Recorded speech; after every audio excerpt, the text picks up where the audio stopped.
तो इस वर्ष से सत्र चालू हो जाएगा करके, लेकिन अधिकारी लोग उसमें कोई ध्यान नहीं दे ना। अभी तक से वो स्कूल बना ना उसमें ₹1 का काम हुआ है, और काम भी हुआ तो ऐसा काम हुआ है जो शौचालय बना है, किसी मद से पैसा आया था वो शौचालय बना है। यहाँ पे एक पंखा है, वो जो पंखा है पूरा जर्जर हो चुका है और इसके पीछे बच्चे बैठे हैं। तो ये जो पंखा है आप मेरे देख सकते हैं कि ये जो कभी भी गिर सकता है और कुछ भी हो सकता है, इस वजह से जो है बच्चे थोड़ा आगे खिसक कर बैठे हैं। टॉयलेट वो थोड़ा लगता है वहाँ चाबी वाबी ताला वगैरह नहीं खुलता है तो। जी जी, भले ही व्यक्ति को 2 वक्त की रोटी ना मिले, लेकिन उसे शिक्षा जरूर देनी चाहिए, क्योंकि शिक्षा ही जीवन का आधार होती है और शिक्षा से ही जीवन बदला जा सकता है। नमस्कार, मेरा नाम है सत्य जोशी, आप देखना शुरू कर चुके हैं 36 टीवी। मैं मौजूद हूँ दुर्ग के शासकीय उच्चतर माध्यमिक विद्यालय बोरसी में, और हम इस स्कूल की एक रिपोर्ट करने आए हैं। हम लोग जानेंगे कि स्कूल में क्या कुछ खास है, कैसी व्यवस्थाएं हैं, बच्चे का जो सिलेबस है वो पूरा कर पा रहे हैं कि नहीं कर पा रहे हैं। सरकार जो है एक नियम लेके लाई है शिक्षक युक्तियुक्तकरण का, जिसे देखते हुए यहाँ पर टीचर की व्यवस्था सही से है कि नहीं है, बच्चे कैसे हैं, शौचालय की व्यवस्थाएं कैसे हैं, क्लासेस नियमित रूप से हो रही है कि नहीं हो रही है।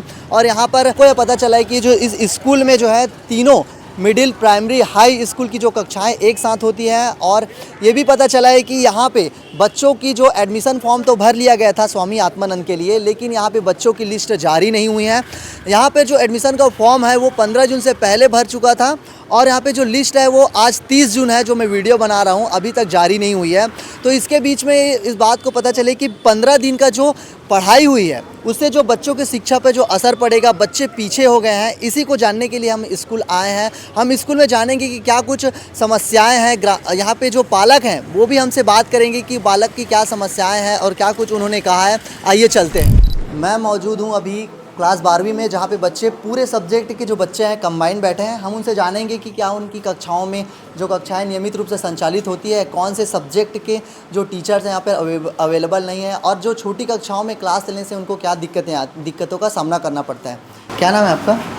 मेरा नाम निशा साहू है। अच्छा, ये कौन से सब्जेक्ट वाले हो? कॉमर्स। कॉमर्स। तो इतना छोटा स्कूल है तो आपको कौन कौन सी समस्याओं का सामना करना पड़ रहा है यहाँ पे? बोलिए। मैं क्या बोलूँ? कुछ भी, मतलब आप लोग को जो फेस कर रहे हो वो बोलिए। यहाँ पे ग्राउंड भी तो बड़ा है, खेलने के लिए जगह है बच्चों के लिए तो ठीक है, और बैठने के लिए भी जगह का व्यवस्थित करना पड़ेगा ना। कक्षाएं नियमित होती है? हाँ। और ऐसा कोई सब्जेक्ट जिसके टीचर यहाँ ना हो? नहीं, सबके हैं। सभी सब्जेक्ट के टीचर हैं? Yes ma'am. और कोर्स को समय से पहले पूरा हो जाता है कि बहुत टाइम लगता है? नहीं, हो जाता है। ठीक। हम लोग कुछ बच्चों से जानेंगे, यहाँ पे लड़के हैं, उनसे पूछेंगे कि यहाँ पे खेल के मैदान है कि नहीं है, उन लोग को खेलों के प्रति उन लोग को जागरूक किया जाता है कि नहीं किया जाता है। क्या नाम है भाई आपका? भुवनेश्वर साहू। कौन से सब्जेक्ट वाले? कॉमर्स वाले। आप ये जो बोरसी स्कूल है यहाँ पे 2 पालियों पे कक्षाएं लगती है, तो जाहिर सी बात है यहाँ कुछ परेशानियों का सामना करना पड़ता है। तो यहाँ इस स्कूल में आपको ऐसी कौन सी परेशानियाँ हैं, क्या समस्याएँ हैं जिसको आप फेस कर रहे हैं? सर मेन बात यहाँ खेलने के लिए मैदान नहीं है, जो हम लोग को खेलने के लिए नहीं मिलता, और हमारे स्पोर्ट टीचर हैं वो खेलने का सामान भी नहीं निकालते हैं ज़्यादा, क्योंकि वातावरण यहाँ का ठीक नहीं है। बोले तो सर मतलब यहाँ के विद्यार्थी हैं जो खेलने का सामान तो निकलवाते हैं हम लोग, तो कोई लोग ना तोड़ देते हैं उनको। अच्छा। खेलने के लिए ठीक से मिलता नहीं हम लोग को। पीटीआई सर नियमित आते हैं? नहीं सर, वो मतलब गिफ्ट कर के आते हैं। अच्छा, तो आप लोग को जागरूक नहीं करते कि खेल के प्रति? करते हैं सर, अब हम लोग कितने ही कर सकते हैं, सिर्फ हम लोग बस करते हैं, एक क्लास से बस कितने लोग कर सकते हैं। अच्छा, तो आप ये बोलना चाह रहे हो कि स्कूल में खेल का मैदान नहीं है? नहीं है सर। तो इसलिए वजह से आपको खेल में भाग नहीं ले पा रहे हो? हाँ सर, वैसे वही तो जैसे कि जिस तरह बच्चे जो है प्राइवेट स्कूल के बच्चे जो है नेशनल इंटरनेशनल तक जाते हैं, तो यही सरकार जो गवर्नमेंट स्कूल का ये हाल है। वहाँ पे बच्चों को खेलने का मैदान नहीं है। बच्चे चाह रहे हैं कि उनको खेलने का मैदान मिले ताकि वो अपनी प्रतिभा को आगे ले जाए, नेशनल डिस्ट्रिक्ट में गोल्ड मेडल हासिल करके कुछ कर पाएँ। लेकिन स्कूलों की हालत ये है कि यहाँ पर मैदान ना होने के कारण बच्चों की प्रतिभाओं को दबाया जा रहा है। तो मैं इस वीडियो के माध्यम से आपको बोल रहा हूँ, पूरे प्रशासन को मैं बता रहा हूँ कि इस पर ध्यान दीजिए। ये जो बोरसी का स्कूल है ये बहुत ही समस्याओं का सामना करना पड़ रहा है कि यहाँ पे एक पंखा है, वो जो पंखा है पूरा जर्जर हो चुका है और इसके पीछे बच्चे बैठे हैं। तो ये जो पंखा है आप मेरे देख सकते हैं कि ये जो कभी भी गिर सकता है और कुछ भी हो सकता है, इस वजह से जो है बच्चे थोड़ा आगे खिसक कर बैठे हैं। ये स्कूल है, ये हालत है यहाँ पे गवर्नमेंट स्कूल का। छत्तीसगढ़ शायद सरकार के काल में आप गवर्नमेंट स्कूल का हालत देख लीजिए किस प्रकार से, जहाँ एक और हम चंद्रयान छू रहे हैं, एक और हम भारतमाला परियोजना ला रहे हैं, चंद्रयान 3 मिशन कर चुके हैं और बड़े बड़े भारत जो है अपने विश्व स्तर पर आगे बढ़ रहा है। वहीं हमारे ग्राउंड रियलिटी आप देख लीजिए कि सरकारी स्कूल की हालत क्या है, बच्चे किस वजह से परेशान हैं, बच्चे अच्छे से पढ़ाई नहीं कर पा रहे हैं। टीचरों से आपने बात की तो उन्होंने कहा कि टीचर नहीं है। तो मैं शासन प्रशासन को ये आगाह करना चाहूँगा इस वीडियो के माध्यम से कि इस बच्चों पर ध्यान देवे, क्योंकि ये जो बच्चे हैं यही हमारे देश का फ्यूचर है, भविष्य है। इस पर बाबा साहब अम्बेडकर ने कहा था कि शिक्षा वो शेरनी का दूध है जिसे वो पिएगा वो दहाड़ेगा। लेकिन भारत विष्णुदेव सरकार की शासन की इस काल में बच्चों को शिक्षाओं से वंचित किया जा रहा है। हम और स्कूल जाएंगे, यहाँ से कुछ दूरी पर एक स्कूल बना है उस स्कूल को इस बच्चों के लिए बनाया गया था। वो स्कूल अभी तैयार नहीं हुआ है या फिर तैयार हो गया है और वो जर्जर हो गया है। हम उस स्कूल जाएंगे और उसकी जो ग्राउंड रिपोर्ट है उसको आपको दिखाएंगे। धन्यवाद। लेकिन टॉयलेट वो थोड़ा लगता है वहाँ चाबी वाबी ताला वगैरह नहीं खुलता है तो जी बस। और क्लासेस नियमित रूप से होती है? हाँ। क्या आपको लगता है कि यहाँ पे कुछ और टीचर होने चाहिए जिससे आपकी अच्छी पढ़ाई हो सके? नहीं, टीचर्स तो है अच्छी हैं। टीचर अच्छे हैं ना? हाँ। और इतना छोटा स्कूल है और इतना बच्चे ज़्यादा हैं, तो आपको कुछ ऐसी समस्या जो आपको लगता होगा कि और बड़ा होना चाहिए स्कूल? हाँ, कभी कभी क्लास में परेशानी आती है, मतलब बच्चे आ नहीं पाते हैं तो लगता है ना? हाँ। और कुछ बच्चों से जानते हैं हम लोग, कुछ हमारे पीछे कुछ स्टूडेंट हैं, कुछ लड़के हैं। भाई क्या नाम है आपका? गोविंद यादव। आपको कोई समस्या का सामना करना पड़ा है अभी स्कूल में? नहीं, अभी तक तो मेरे कोई सामना। अच्छा, यहाँ पे कोर्स वोर्स हाँ, सब समय में कंप्लीट हो जाते हैं? हाँ। और यहाँ पे टीचर्स की व्यवस्था? हाँ, सभी ठीक सही है ना? और क्लासेस नियमित रूप से चल रही है? हाँ। ठीक। जैसा कि आप देख रहे हैं कि यहाँ पे बच्चे बोल रहे हैं कि टॉयलेट की समस्या है और कुछ स्कूल छोटा होने की वजह से उन लोग को थोड़ा सा स्पेस नहीं मिल पा रहा है। और मैडम ने भी बताया कि यहाँ पर कुछ शिक्षकों की समस्या है। हम लोग जाएंगे, उस स्कूल जाएंगे जहाँ पर उस स्कूल को बनाया गया था कि बच्चों की पढ़ाई के लिए जो स्कूल जर्जर पड़ा है, हम उसको इस स्कूल को पूरा कवर करेंगे। आगे की रिपोर्ट के लिए आप वीडियो में बने रहिए। यहाँ से कुछ दूरी पर पूर्व गृह मंत्री ताम्रध्वज साहू का निवास है और यहाँ से जाओगे तो ये जो विधायक का एरिया पड़ता है। तो आप देख सकते हैं मेरे पीछे जो ये स्कूल है, स्कूल का इतना बुरा हाल। आज हम लोग देखते हैं कि ये ऐसे स्कूल बस्तर में दिखने को मिलते हैं, लेकिन आपको बस्तर का स्कूल भी इससे अच्छा देखने को मिलेगा। लेकिन यहाँ पे अधिकारियों देख लीजिए आप कि जो यहाँ पे वाटर हार्वेस्टिंग जो बनाया गया है, यहाँ पे पूरा पत्ते को ढक के बना गया है। तो अधिकारी क्या देखना चाहते हैं कि यहाँ पर कोई घटना हो तब उनका ध्यान आकर्षित होगा। मैंने मैडम से बात की तो उन्होंने बताया कि 2 पालियों में यहाँ पे कक्षाएं होती हैं कि सुबह 7:30 से 11:45 बजे तक छोटे छोटे बच्चे आते हैं। तो यहाँ पे देखिए कितने बड़े बड़े गड्ढे हैं, या छोटे छोटे बच्चे अगर गिर जाएंगे, अगर उनको किसी जान का खतरा होता है, अगर ये किसी को अगर कुछ हो गया तो इसके लिए कौन जिम्मेदार होगा, अधिकारी या राज्य शासन सरकार? तो सरकार बड़ी बड़ी दावे करती हैं, बड़े बड़े वादे करती हैं, उसके पर्दे के पीछे आपको मैं दिखा रहा हूँ कि ये जो स्कूल की हालत देख सकते हैं कि यहाँ पे कूड़ेदान नहीं है, कूड़े कचरे का सही प्रबंधन करने के लिए जगह नहीं है। मैं इस स्कूल में आया तो मुझे ये लगा कि यहाँ पर बहुत सारे लोग ज़्यादा हैं, यहाँ पे शिक्षक कम है, बच्चे ज़्यादा हैं, शिक्षक कम है, जिससे बच्चों को बहुत सारी परेशानियों का सामना करना पड़ रहा है। हमने एक बच्चे से बात की थी तो उन्होंने बनाया कि भैया की टॉयलेट की कमी है। तो सही में है, टॉयलेट की कमी। आप मेरे पीछे देख सकते हैं कि टॉयलेट है जिसमें सिर्फ 2 ही टॉयलेट खुले हैं, बाकी सब में ताला लगा है और कुछ गड्ढे हैं जो बना दिए गए हैं। शायद ये बच्चों की मौत की वजह भी हो सकती है। मैं आपको एकदम गंभीर रूप से बता रहा हूँ कि यहाँ पे छोटे छोटे बच्चे भी आते हैं, यहाँ पे मिडिल, प्राइमरी, हाई। तो इस प्रकार की स्थिति मैं दिखा रहा हूँ। यहाँ पर कुछ हमारे साथ पालक आए हुए हैं, तो हम पालकों से भी जानेंगे कि कैसा स्कूल है, कैसे बच्चों की, उन लोग का क्या प्रतिक्रिया है स्कूल के बारे में। तो आइए उन पालकों से जानते हैं। हमारे साथ बच्चों के कुछ पालक हैं जिन्होंने अपने बच्चों का जो एडमिशन है इस स्कूल में करवाया है। उनका कहना है कि बच्चों का जो एडमिशन तो हो गया है लेकिन लिस्ट जारी नहीं हुआ है। तो उन पर इनका क्या कहना है, आइए जानते हैं। भैया देखिए, अब शिक्षक के अधिकारी का कहना है कि लिस्ट तो आज जारी हो जाएगा बोले हैं, अभी जारी हुआ नहीं है जी। अगर लिस्ट जारी हो भी जाता है तो दिक्कत ये है सर कि यहाँ पे कक्षा की कमी है, तो बच्चे को बैठाएंगे कहाँ पे और उसकी व्यवस्था कैसे करेंगे, ये बड़ा सोचनीय चिंतन का विषय है। और अभी तक टीचर का भी कोई व्यवस्था नहीं हो पाया है। तो हम सभी अधिकारी से यही चाहते हैं कि जल्दी से जल्दी इस समस्या का हल करें। जैसे कि स्कूल 16 जून से खुला है और आज 30 जून 15 जून हो गया है, तो बच्चे की जो पढ़ाई उस पर प्रभावित हो रही है। इस पर आप क्या बोलना चाहोगे, जो स्कूल विभाग है, शिक्षा विभाग है उसको? अब देखिए, जैसे कि जिला शिक्षा अधिकारी को तो पता है 2023 से हम उसके पास जा रहे हैं। जी। बोरसी में आत्मानंद स्कूल खुलना चाहिए।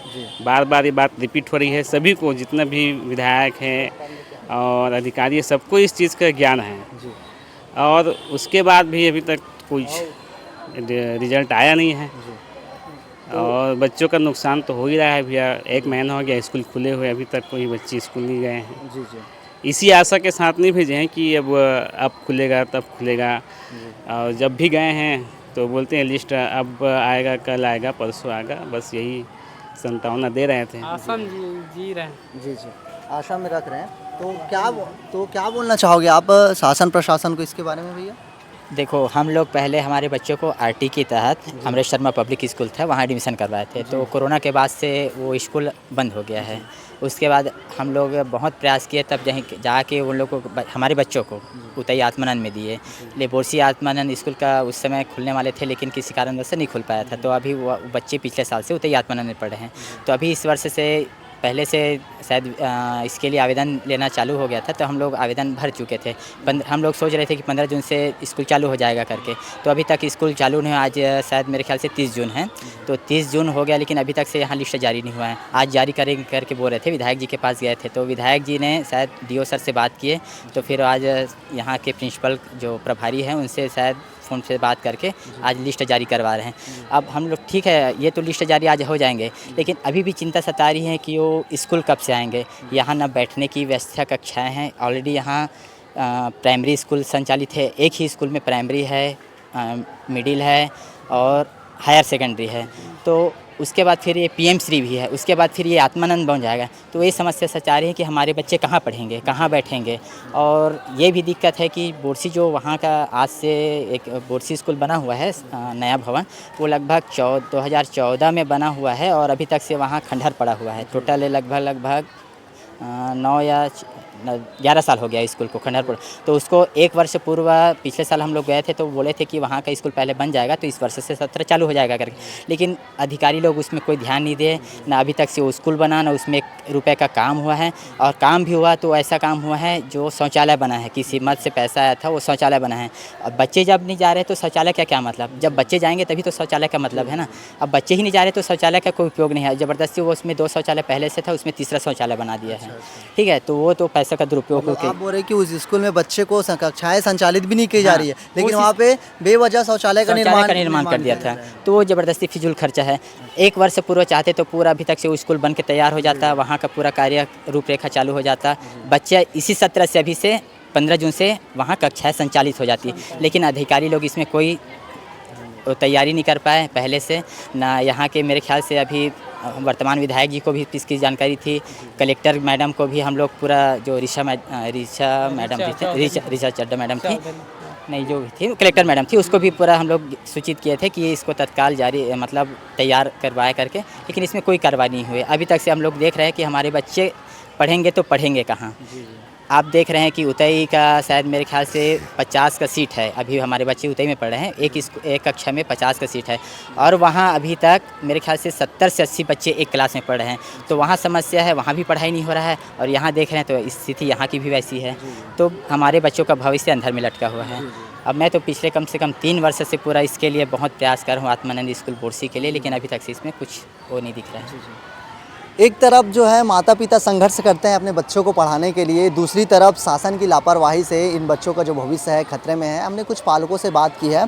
अब हम वो स्कूल जाएंगे अब हम वहाँ जाएंगे जहाँ पे इस बच्चों के लिए एक अलग से स्कूल बनाया गया था, जिसका निर्माण लगभग 10 साल पहले किया गया था। तो हम उस वीडियो में बने रहिए, हम उस स्कूल की आपको ग्राउंड रिपोर्ट बताएंगे। मैं मौजूद हूं अभी उस स्कूल में जहां पे जो बोरसी स्कूल के 2 पालियों में कक्षा लगती थी, वहां पे 1 पाली के बच्चों के लिए यहां पे स्कूल बनवाया गया था। इस स्कूल को लगभग 10 साल पहले बनाया गया था और इस स्कूल को लगभग 31 लाख रुपए की लागत से बनाया गया था। और इस स्कूल का आप हालत देख सकते हैं। मैं यहाँ पे कुछ लिखा है, पेड़ों के बिना जल नहीं, जल के बिना कल नहीं। तो मैं आपको बता रहा हूँ, कल नहीं देखो, आप आज देखो, आज इसकी हालत क्या है। आप मेरे पीछे देख सकते हैं कि स्कूल जो है पूरा यहाँ पे लंबा सा गंदा दिखाई दे रहा होगा, और इस स्थिति को देखते हुए लग रहा है कि यहाँ पर सिर्फ बच्चे नहीं सिर्फ गायें रहती हैं। इतनी पैसे से, लागत से शासन ने इसको बनाया है, लेकिन इसको काम करने का, इसको कक्षाएं संचालित करने का काम कौन करेगा, ये किसकी जिम्मेदारी है, इस वीडियो के माध्यम से हम पूछ रहे हैं। आप देख सकते हैं, कैमरामैन को बोलूँगा कि आप इसको दिखाइए, रूम को पूरा गंदगी भरा पड़ा है। यहाँ पे बच्चों की जहाँ कक्षाएं संचालित होने वाली थी, जहाँ पर बच्चे खेलते कूदते, पढ़ाई लिखाई करते, कुछ ऊंचाइयों को छूते, जीवन में अपनी ऊंचाइयों को प्राप्त करते, उसी स्कूल की हालत आप देख सकते हैं। एक और जो साय सरकार है, छत्तीसगढ़ शासन है, वो बहुत बड़ी बड़ी योजनाएं लाते हैं कि हम ये करेंगे, महिलाओं के लिए ये लाते हैं, बच्चों के लिए नवी योजनाएं लाते हैं, युक्तिकरण की नियम लाते हैं। उसी ओर आप मैं दूसरा सरकार का चेहरा दिखाना चाहता हूं कि वो स्कूल में कक्षाएं संचालित नहीं कर पा रहे हैं। हमने ये इस मैडम से बात की तो उन्होंने कहा कि स्कूल के लिए जगह नहीं है। यहाँ के बच्चों के पालक ने कहा कि स्कूल के लिए जगह नहीं है, लेकिन इस स्कूल को उन्हीं बच्चों के लिए बनाया गया था जो वहाँ पे जहाँ पे जगह की कमी हो रही थी, तो वहाँ पे जगह की कमी उन बच्चों के लिए हो रही थी, तो इस स्कूल को बनाया गया था। लेकिन आप इस स्कूल की हालत देख सकते हैं, लगभग 6 कमरे हैं इस स्कूल में, और बाहर जो है पूरा खुला मैदान है। जहाँ पे बच्चों को खेलने का ग्राउंड होना चाहिए था, वहाँ पे हरी हरी घास दिखेंगी, कांटे, सब खरपतवार दिखेंगे, और लोगों को, नशेड़िए लोगों का जमावड़ा दिखेगा। यहाँ पे जो लोग हैं, यहाँ पे नशा करने का अड्डा बना चुके हैं। ये मैं इस वीडियो के माध्यम से मैं शासन प्रशासन को दिखाना चाहूँगा कि बच्चों की भविष्य से खिलवाड़ ना करें। इस वीडियो के माध्यम से शासन प्रशासन को शासन का ध्यान इस ओर आकर्षित करना चाहूँगा कि जल्द से जल्द उस स्कूल में जो 2 पालियों में कक्षाएं होती है, उन बच्चों के लिए अच्छे से व्यवस्था करें, उन पालकों की जो बात है, उनकी समस्याओं का जल्दी से समाधान करें, और ऐसी ही ग्राउंड रिपोर्ट मैं आपको अपने चैनल के माध्यम से दिखाता रहूँगा। ऐसी ही वीडियो के लिए आप 36 टीवी के साथ बने रहिए, और हमारे चैनल को सब्सक्राइब के लिए धन्यवाद।